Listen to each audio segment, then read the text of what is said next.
दोस्तों, देश में कोरोना वायरस एक बार फिर तबाही की रफ्तार से बढ़ने लगा है। नए केसों में लगातार इजाफा हो रहा है। बीते एक दिन का जो आंकड़ा सामने आया है, उससे ऐसा लगता है कि कोरोना की तीसरी लहर अपने पीक की ओर बढ़ रही है, क्योंकि देश में एक दिन में ही 2,64,000 से ज्यादा केस मिले हैं। तो इस बीच मोदी सरकार से लेकर राज्य सरकारें हाई अलर्ट पर आ चुकी हैं और आपको भी सावधान होने की जरूरत है। और आपको हर खबर से बाखबर करने के लिए मैं एक बार फिर हाजिर हूँ कोरोना से जुड़ी कुछ बड़ी खबरों को लेकर, जो कि आपके लिए सबसे जरूरी है। पीक की ओर बढ़ रही कोरोना की तीसरी लहर, 13 लाख के करीब हुए कोरोना के एक्टिव केस।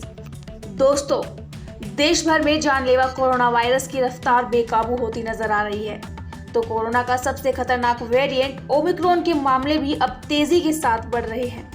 आलम यह है कि देश में पिछले 24 घंटों में कोरोना वायरस के 2,64,000 मामले सामने आए। तो वहीं देश भर में सक्रिय कोरोना मामलों की संख्या तेजी से बढ़ते हुए 13 लाख के करीब हो गई है। लेकिन देश के लिए राहत की बात यह है कि एक दिन में 1,09,000 से ज्यादा लोग कोरोना को मात दे चुके हैं। वहीं ग्रोथ रेट भी बहुत ज्यादा नहीं है।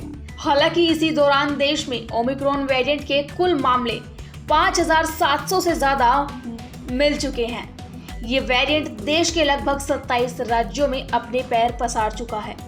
इसके सबसे ज्यादा मामले महाराष्ट्र और राजधानी दिल्ली में सामने आए हैं, जबकि एक्सपर्ट बार बार चेतावनी दे रहे हैं कि ओमिक्रॉन को हल्के में लेने की गलती न करें, क्योंकि ये आपके लिए कोरोना के डेल्टा वेरिएंट से भी ज्यादा खतरनाक साबित हो सकता है। तो वहीं सरकार भी कोरोना से निपटने के लिए देश में वैक्सीनेशन की रफ्तार तेज कर रही है। अब तक 3 करोड़ से ज्यादा किशोरों ने कोरोना टीके की पहली डोज ले ली है। तो वहीं देश भर में अब तक 155 करोड़ से ज्यादा कोरोना के टीके लगाए जा चुके हैं। भारत में दूसरी लहर जैसी तबाही की आशंका, मौतों को लेकर यूएन की भयंकर रिपोर्ट। दोस्तों, संयुक्त राष्ट्र ने कोरोना वायरस को लेकर भारत के लिए चेतावनी जारी की है। यूएन की रिपोर्ट में दावा किया गया है कि भारत में कोरोना की दूसरी लहर यानी कि डेल्टा वेरिएंट से जितनी मौतें हुई थी और उससे जितना आर्थिक नुकसान हुआ था, वैसी ही स्थिति आने वाले समय में पैदा हो सकती है। यूएन की WESP रिपोर्ट के मुताबिक ओमिक्रॉन वेरिएंट की वजह से संक्रमण की नई लहरें आ रही हैं और अर्थव्यवस्थाओं पर इसका असर पड़ना तय है। रिपोर्ट में कहा गया कि कोरोना वायरस से संक्रमण को फैलने से रोकने के लिए सभी तक वैक्सीन का पहुंचना, साथ ही वैश्विक नजरिए से नहीं अपनाया गया तो महामारी पूरी दुनिया की अर्थव्यवस्था पर खतरा बनी रहेगी। साथ ही दक्षिण एशिया आगे बढ़ी परेशानियों का सामना कर सकता है। अब भारत में तेजी से ओमिक्रॉन और कोरोना के केस बढ़ रहे हैं। हालांकि भारत की बड़ी आबादी वैक्सीन लगवा चुकी है, जो बड़ी प्रोटेक्टिव लेयर का काम करेगी। भारत की वैक्सीन कोवैक्सीन को बड़ी कामयाबी। दोस्तों, वैक्सीन के मोर्चे पर भारत ने एक बार फिर से ऐतिहासिक उपलब्धि हासिल की है। स्वदेशी एंटी कोरोना वैक्सीन कोवैक्सीन को अब दुनिया भर के वयस्कों और बच्चों के लिए सार्वभौमिक टीके के तौर पर मंजूरी मिल गई है। कोवैक्सीन निर्माता भारत बायोटेक ने एक बयान जारी करके कहा कि कोवैक्सीन अब वयस्कों और बच्चों के लिए एक सार्वभौमिक वैक्सीन बन गई है। ये वैक्सीन सभी पर काफी प्रभावी रही है। भारत में बच्चों पर हुए टीकाकरण में कोवैक्सीन का इस्तेमाल किया जा रहा है। कोवैक्सीन एकमात्र ऐसी वैक्सीन है जो कि 15 से 18 साल के बच्चों को दी जा रही है।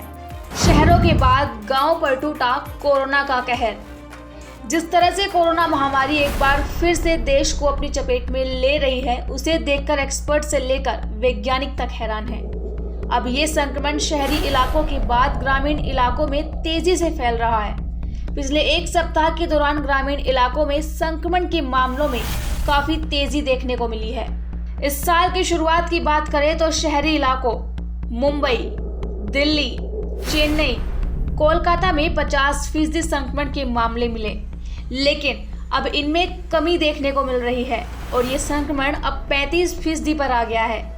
लेकिन ग्रामीण इलाकों की बात करें तो यहाँ साल की शुरुआत में संक्रमण के कुल मामले केवल 6% थे, लेकिन पिछले 12 दिनों में यह 2 गुने हो गए और 12% तक पहुँच गए। ICMR ने लगाई एंटी वायरल दवा पर रोक। दोस्तों, केंद्र सरकार ने 28 दिसंबर को जिस मोलनुपिराविर को कोरोना पर मरीजों की आपात इस्तेमाल की मंजूरी दी थी, उसे आईसीएमआर ने कोरोना इलाज की दवाइयों की लिस्ट से बाहर कर दिया है, क्योंकि डॉक्टर्स का कहना है कि इस दवाई के फायदे कम, नुकसान ज़्यादा है। इस दवा के फायदों को लेकर जो दावे किए गए थे, उससे कहीं ज़्यादा इसके नुकसान भी है।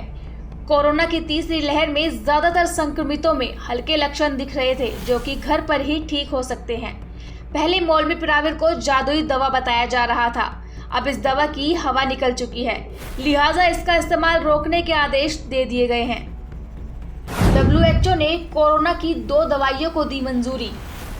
वर्ल्ड हेल्थ ऑर्गेनाइजेशन ने कोरोना महामारी से मरीजों को बचाने के लिए 2 दवाओं के इस्तेमाल को मंजूरी दी है। ये दोनों दवाएं कोरोना मरीजों की हालत गंभीर होने की स्थिति में दी जा सकती हैं। माना जा रहा है कि इससे कोरोना से होने वाली मौतों के आंकड़ों में भी कमी आएगी। दोस्तों, भारत में ये दवा पहले से ही कई मरीजों को दी जा रही है।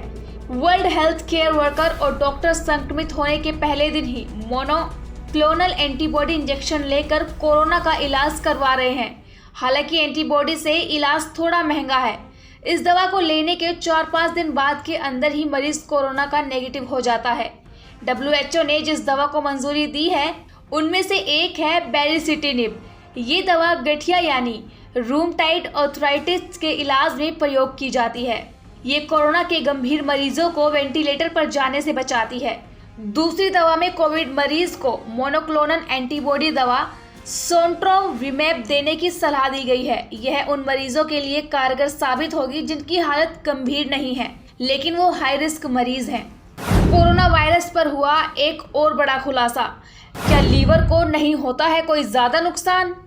दोस्तों, वैसे तो कोरोना वायरस सबसे पहले हमारे फेफड़ों को टारगेट करता है, लेकिन इससे हमारे लीवर को भी कोई कम खतरा नहीं है। अमेरिका की यूनिवर्सिटी ऑफ टेनेसी की रिसर्च में ये खुलासा हुआ है कि कोरोना वायरस लीवर में मौजूद महत्वपूर्ण एंजाइम्स की मात्रा को बढ़ा देता है। हालांकि कोरोना वायरस का कोई भी वेरिएंट हो, चाहे वो डेल्टा हो या फिर ओमिक्रॉन, ये लीवर के मुख्य सेल्स पर नकारात्मक प्रभाव डालता है, जिससे लीवर की फंक्शनिंग स्लो हो जाती है और कोरोना इन्फेक्शन के दौरान दी जाने वाली दवाओं से लीवर को खतरा हो जाता है। हालांकि कोरोना वैक्सीन शरीर में इन्फेक्शन को गंभीर होने से रोकती है।